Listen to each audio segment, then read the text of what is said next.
Hey everybody, I just want to give you a quick overview of this AUXITO emergency car charger, how it works and everything like that.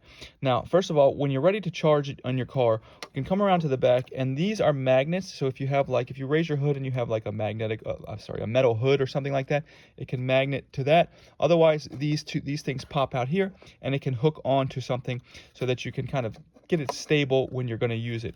Now, in order for this to work, you want to have it more than half charged. And to check the charge, all we need to do is just single press the power button, and these lights will come on. So there are 4 lights indicating how charged it is. So 4 being 100%, 3 being 75%, 50%, and 25%. So in order to use this, you want to make sure that you have more than a 50% charge. So before I do any actually using this, I need to charge this up, and you should actually charge this up every few months because you want to make sure you have a full battery in case you need it for emergency situations. So how we charge it is, so we have these 2 ports here. Now we just got to keep in mind, one of these is an output port and one of these is an input port. So when we want to charge it, we want to make sure we're using this small USB-C port here to charge the battery.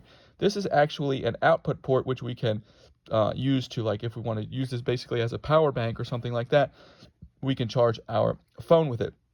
Now, when it is time to actually use it as an emergency starter, you're going to take your cables here, and we're just going to plug this into here, and then obviously connect this to your battery, red to red, black to black.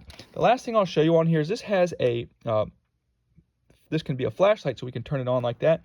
So also, but once it's on, then I can, by holding the long press on the power button, I can turn this on, and then once it's on, I can short press and it'll change. You see, I don't know if you notice it, but it dimmed there, and then it goes into strobe, and then it has a kind of like a red flashing light function in case you are having like an emergency situation on the side of the road. You want to use that light, and then back to the bright light, and then I can hold it again to turn it off.